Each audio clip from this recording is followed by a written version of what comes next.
As the offseason continues, let's take another look at the Twins roster and a little beyond it to see what might become of Christian Vazquez, Diego Castillo, the infielder, Willi Castro, Carlos Correa, and Kyle Farmer. So it's time to get locked on Twins.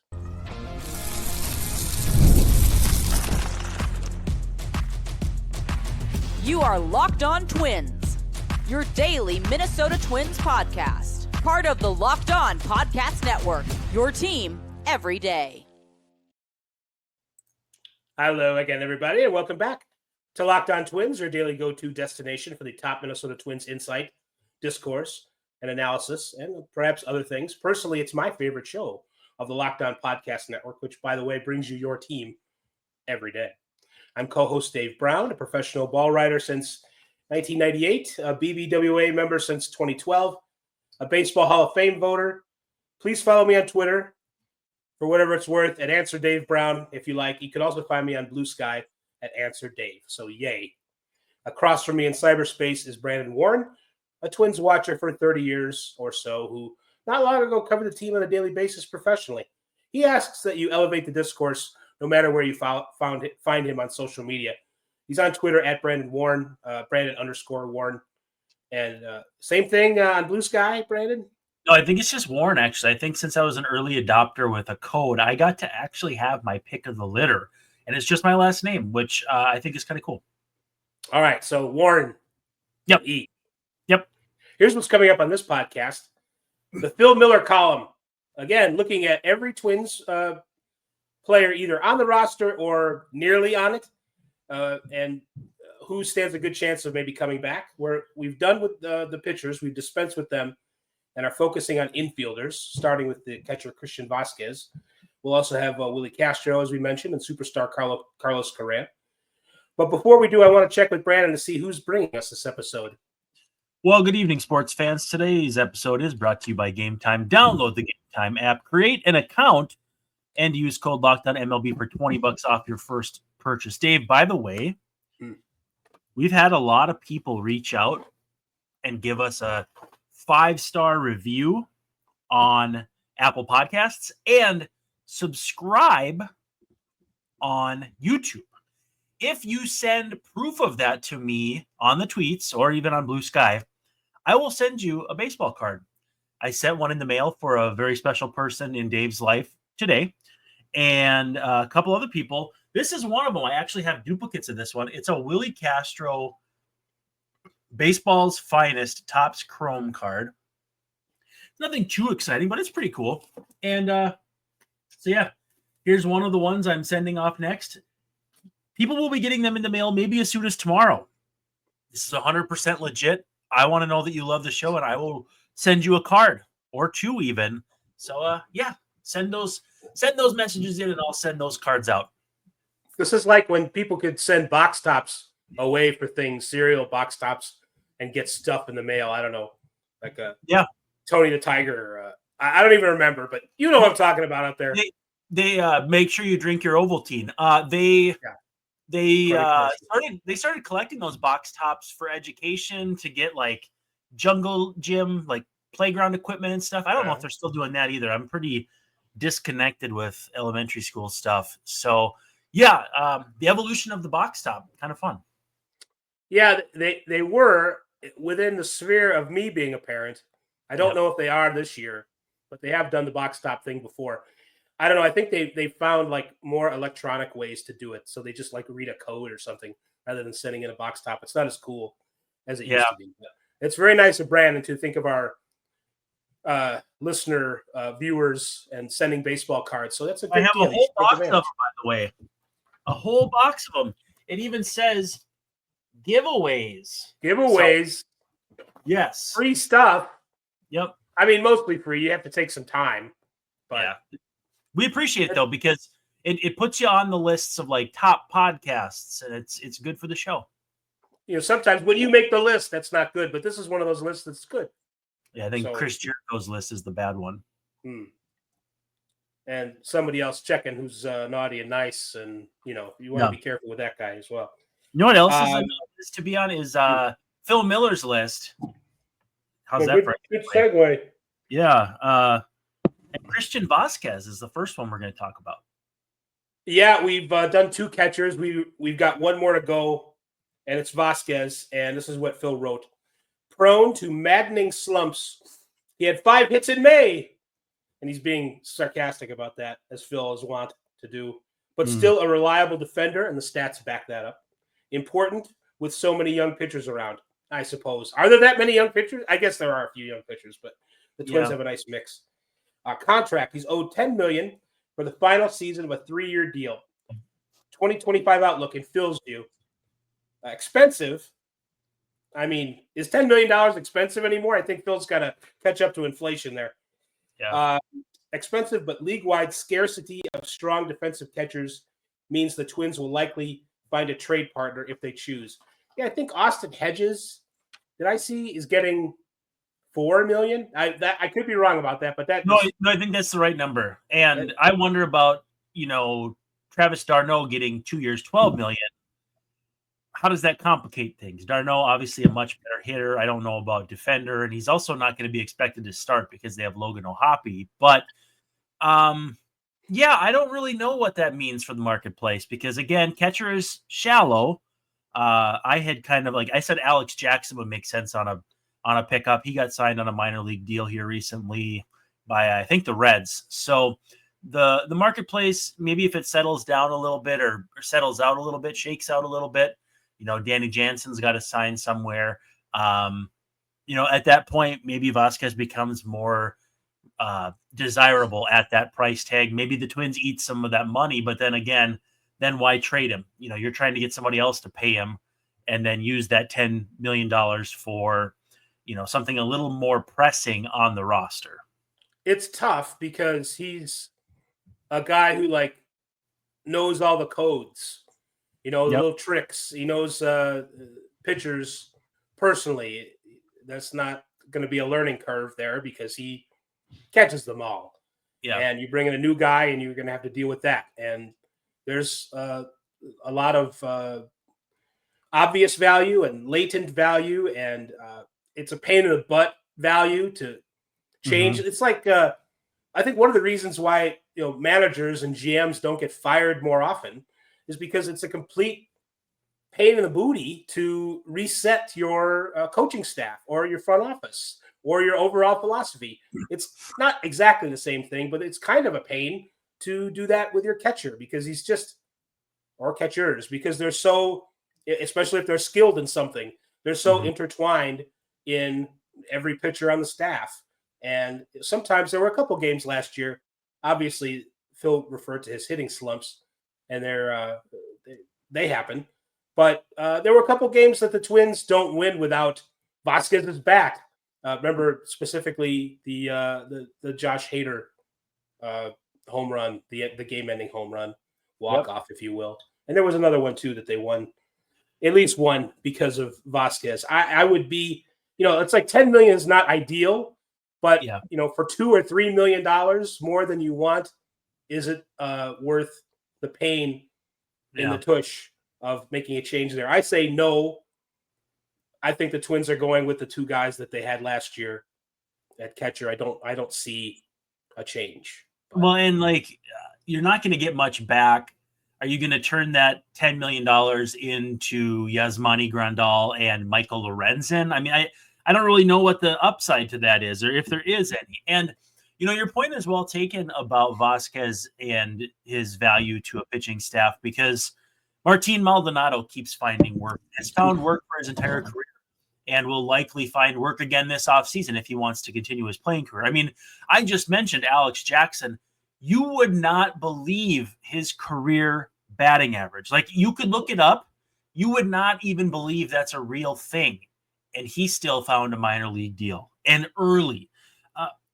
Vazquez has more value than I think the average fan wants to or is able to give him credit for. Is that value enough to keep him with the Twins in this so-called spending freeze? I'm not sure. I'm really not sure. So, all right. So we've pretty much talked Vazquez. Yep. The next guy on the list, I wasn't sure if I was going to keep him on the list, and there's another guy later in the list, Alex Kirilloff. Should we even talk about him? I don't know. But Brandon and I didn't really discuss that yet. So that's kind of inside baseball. But Diego Castillo, I think is it Diego A? I think he's the A. I think he's the A. He's the infielder. He's 26 years old. Solid season at St. Paul, utility man. Got a cup of coffee with the Twins for 48 hours, it seemed. Utility man, mostly a second baseman, I think, but can also play shortstop and third. Faces multiple roadblocks there. He's a guy that's modeled a few. As my mom used to say, big baseball fan, my mom. He's modeled a few. He's been with a lot of different teams. It's hard to see. He's probably thinking it's hard to see a name for myself with the Twins, considering the players that they have already at the other positions. And the Twins. The Twins kind of have a guy like this every single year. That's the unsung call up.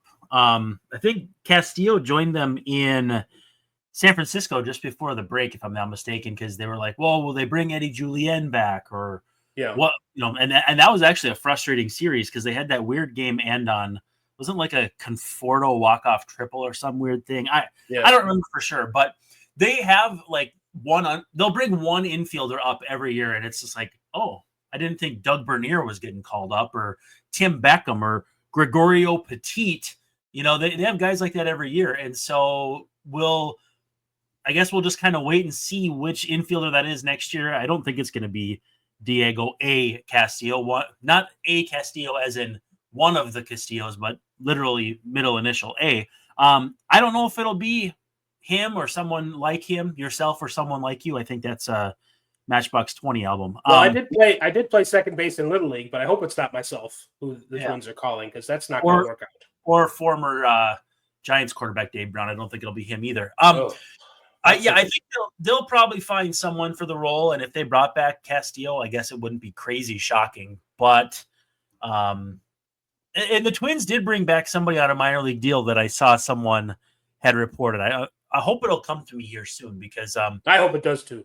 It was someone who had been granted free agency and was coming back. I think it was Daniel Duarte. I believe signed a minor league deal. I think I saw Tom Fremming post that. So anyway, I'm getting all out of sorts here. Diego Castillo, wherever he goes, good luck. But guys like him have a job in the upper minors for a reason. They can play all over. They have glove, will travel, sometimes bring the bat with them. So we'll see where he ends up next, but I highly doubt it'll be in Minnesota.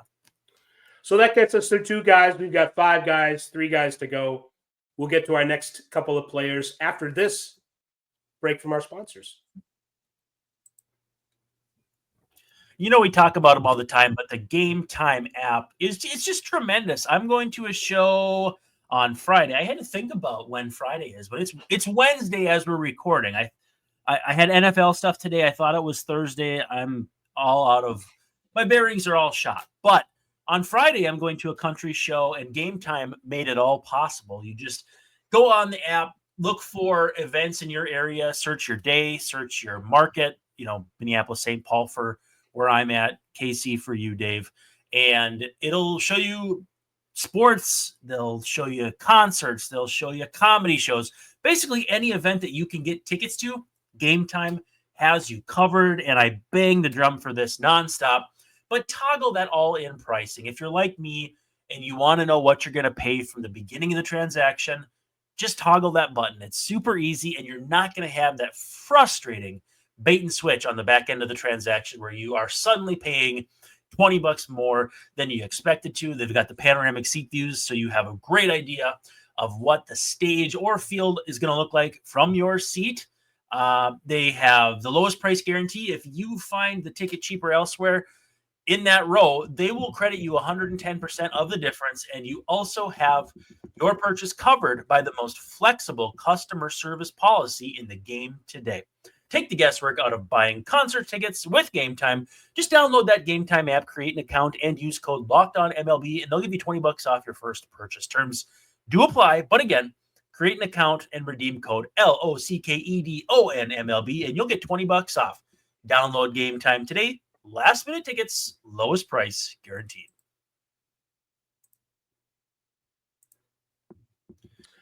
Gametime works. I've used them. They're great. That's my 2 cents.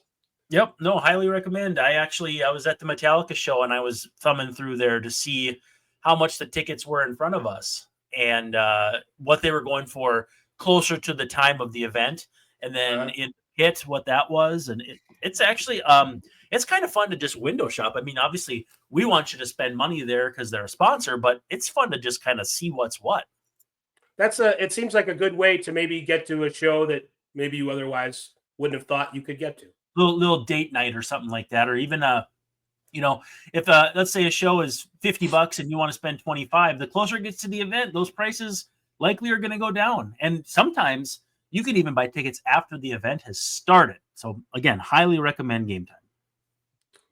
We are back on Locked On Twins. We're predicting Twins players 2025 futures. This is part 7.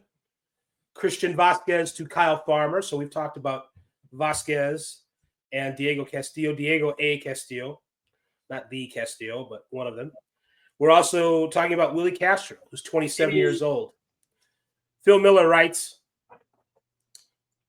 from Minneapolis, St. Paul writes, a credible, if unspectacular, fill-in just about anywhere. He was even rewarded for his unique role with an all-star invitation. Oddly, that's when he stopped hitting like one. Oh, Phil. It's true. He had a bad, mostly second half, maybe overexposure, overuse, overly tired. And now he's heading into an arbitration year. People are guessing somewhere between 6 and 6.5 million, maybe for Willi Castro. A Swiss Army knife player, Phil writes again, is priceless for a manager, but a huge raise to arbitration might create a difficult call for the front office. So now, as Derek Falvey is worrying about arbitration and the TV deal and whatever else, I guess that's in place. He doesn't have to worry about it. But Willi Castro, is he going to be on the team? I think it comes down to this. Rocco wants him on the team. He's on the team. Done. That's, I can see that being the case, but that is a place where they could trim some budget. I won't say trim some fat because Castro's a nice player. Very lean as well. Right. I believe he's a free agent after this year. And so it is his last year of club control, I believe. 2026, you're correct. So I follow a lot of Braves fans on the socials, and some of them were saying they would kind of like to see them trade for him. I'll take one Jared Kelenic, please. No, that's not going to happen. But I do think that if they wanted to trade Castro to clear up some money in addition to Vazquez, then suddenly you're kind of in that like $16 million range. And that's when you can start thinking about signing a Paul Goldschmidt, signing I don't know what starter people might like. And honestly, it's so hard. The idea of signing players right now is almost more of a thought. Fantasy? Yeah. I mean, you look at the list of players available, and it's like none of them do exactly what you want this team to get. They have a lot of guys who kind of need to figure it out. And so, do you want to nudge a guy like Trevor Larnach out of the outfield to give a shot to someone like Tyler O'Neill? Like, I don't see it. Teoscar Hernandez would be a great fit. Right-handed hitter, can play a little outfield, DH. But again, does he fit? And yes, he fits in terms of position and all that. But is that the move where they want to spend the money that they clear?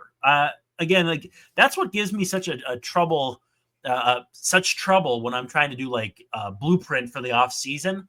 And again, Derek Falvey probably has it pretty well mapped out, and good for him, and that's his job.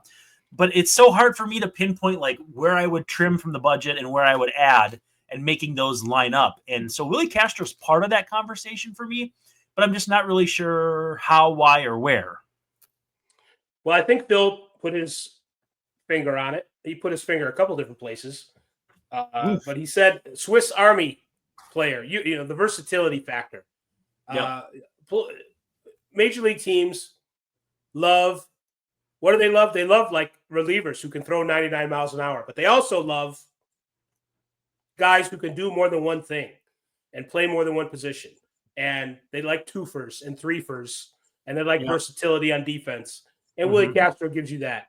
The statistics, not so great at shortstop or center field this past season. Maybe a little bit of a drop there, but third base, good. Second base, good enough. Outfield. Well, you have to ask yourself, who does that role if he's not there? And Austin Martin is maybe the only in-house option. And again, like Austin Martin, I don't know how much more time he would actually need at AAA. He just kind of is who he is at this point. Like, he's not going to get physically bigger. I don't know that he's going to drive the baseball, but I also know that he was an amazing hitter in college and a big-time prospect. I mean, he was one of the big parts of the Barrios trade for a reason. Maybe that's his role moving forward. But there's no safety net behind him, really, is there? I mean, who am I missing? It's a very realistic chance that I'm just not thinking of. Like, I'm rolling through it now. Brooks Lee. You're trying to think of another versatile player on the roster or near it. Yeah, and coming up short with guys who can play infield and outfield, and those guys aren't. I mean, if you go the free agent route and sign Whit Merrifield, I mean, I think he's a free agent. Is that really that exciting? I would say probably not. He's been DFA'd. He's kind of in that like journeyman phase of his career. And you've got some guys who can do infield, like versatile around the infield. You got Farmer. You've got Brooks Lee. Well, you had Farmer. You don't anymore. Oh, that's true. Well, okay, Farmer's, well, we're going to talk about Farmer in a second. Yeah. Not under contract, but he hasn't left yet. He just isn't under contract yet. So, well, why don't we talk about him next just quickly and then give the rest of the time about Correa? Because Farmer, to me, makes sense to come back on a minor league deal, $2.5 million for if he makes the team, that sort of thing. One, if he's cooked, you can easily DFA him. Two, if he's not, he's going to provide value in a way that you need, which is at shortstop, at second base, catching the ball, and hitting lefties. So either he's cooked and he's done and you shove him aside for Brooks Lee or whoever else, or he has a little more to give, he's cheap, and he gives you what you need in spots where you don't have it. Kyle Farmer even joked last year while the season was going on about how, hey, it's kind of funny that I haven't been DFA'd yet. He didn't exactly put it that way, but it was close because of all the semi-named players who got designated for assignment at one point. He hit 121 in April, 242 in May, 250 in June with not a lot of power. Didn't hit a home run until August. Then hit some home, slug 452 in August. In September, October, 289, 339, 519. Now, that doesn't sound, it's not a lot of, it's like 90 plate appearances. Right. It doesn't sound like a cooked guy. We were thinking, well, maybe a guy turns 34 or so, and that's it. Maybe he's done. But I think he did well enough, and he does other things. I mean, he brought us the rally sausage and other teammatey things. So he's a guy who the reason they didn't cut him was because of all the goodwill that he built up before that. But is he going to get a big league deal? What's that? Will he get a big league deal? Maybe not. But I don't think there's going to be a lot of teams that are going to be interested in him. I mean, maybe they'll see. I think that makes a ton of sense for the Twins then. Yeah. I see that. I see it going down that way. Yes. Well, why don't we take our last break? I'm not trying to drive the show away from you, but let's take our last break and then we'll talk about Carlos Correa until the cows come home. Get ready to tackle the NFL action with FanDuel, America's #1 sports book, because right now, new customers get bet $5, get $150 in bonus bets if you win. So make sure you find a bet you feel really good about, because the FanDuel Sportsbook app gives you everything you need to place live bets on the NFL all in one place. You get a hunch in the middle of the game. You want to check out some scores, some stats, some live play-by-play, and so much more. You can do that on the same page that you place your bets. It's like having the Red Zone channel in your back pocket or your side pocket. That's where I carry my phone. Just visit FanDuel.com to join today. You'll get, again, $150 in bonus bets with your first $5 bet. If it wins, that's FanDuel.com. Never waste a hunch and make every moment more with FanDuel, an official sportsbook partner of the NFL.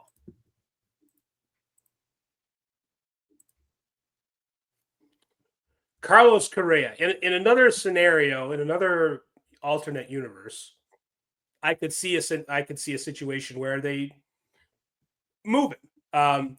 But I just think with ownership being undecided, like we don't know who it's going to be, and some other things, I just don't see. I saw a couple of things where they're putting out feelers and everyone's available, and we'll see what. I mean, that's due diligence, as we say. I don't see him moving. I don't see it. I don't see a big remodel. I don't see Derek Falvey doing something like that when we don't know who's going to be here and who's not and who owns the thing. I unequivocally think it would be a terrible idea to trade Carlos Correa. Terrible idea.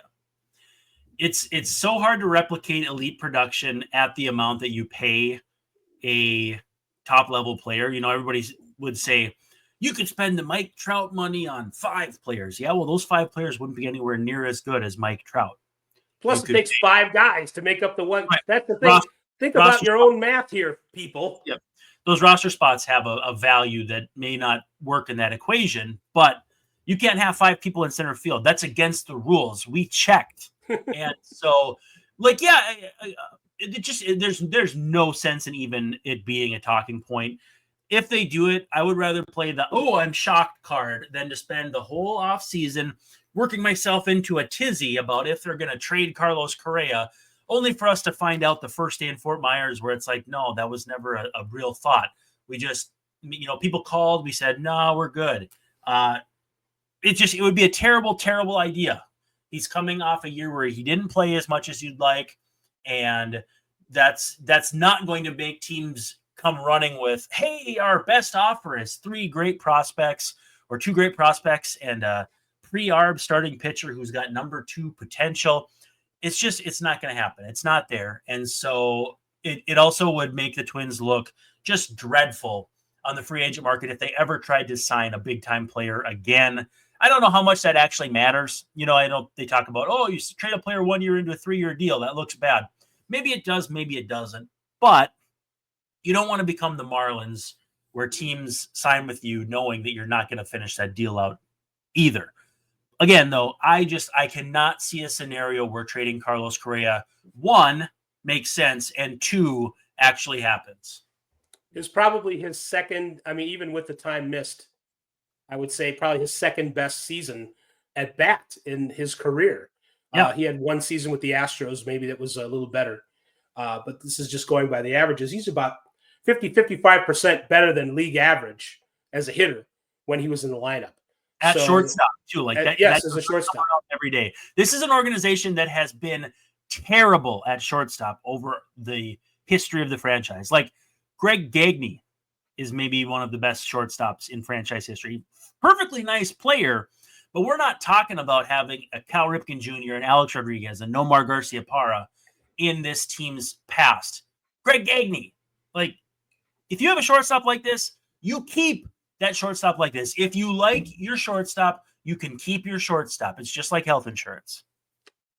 2 things about the defensive side with Correa. 1, it was noticeable that he was missing when he was missing. When someone else was playing shortstop, you could tell. And that's not a compliment. On the other hand, if you look at Correa's defensive metrics for a season, which can be misleading, it's a little alarming. His total runs saved and defensive runs saved and outs above average and all that drop off from the year before. It's I don't know exactly how to reconcile all that. Well, and it's a little concerning that he played worse, healthier than he did with the plantar fasciitis most of the year before. I know it flared up again on him this year, but I feel like the unsaid thing is that he dealt with it more in 2023 than 2024. Now, with that said, he's got the arm. He'd be an incredible third baseman, I think. And so that could be. I mean, I think it could be Nolan Arenado like at third, but are they ready to make that move? And then who plays short? And then you're already back at, well, you were already going to be looking for a shortstop if you traded Correa and you didn't have a good answer then. So a lot of it is, again, just kind of working ourselves into what if when we have no control over it. And still at 30 years old, coming into next season, you got to put him back at shortstop. I'm not saying take him off short. I'm just saying maybe the year after that, you got to start thinking about it. So, well, and hopefully Brooks Lee by then has emerged as what he's going to be, and then one of the other shortstops is maybe some shortstop-ish player in the organization steps up to be the heir apparent is what I'm saying. I hope happens at some point. Keyshaw's not that, is he? Isn't he second base? No, he's going to be a Ben Zobrist type, like second base outfield. I think like Zobrist is a bad comparison, maybe more Austin Martin style, where valuable, useful, but just not a shortstop. Maybe Keyshaw's your next Willi Castro, by the way. I don't know. Yeah, again, if you get shortstop covered, and that's Kyle Farmer, you can find a cheap shortstop just about every year. Like, I don't know. I mean, I don't know. Can the White Sox? I don't know.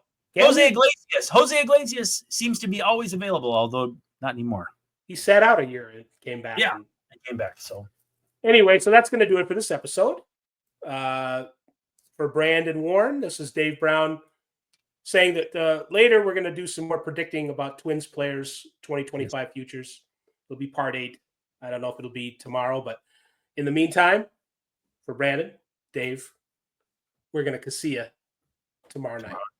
Tomorrow night.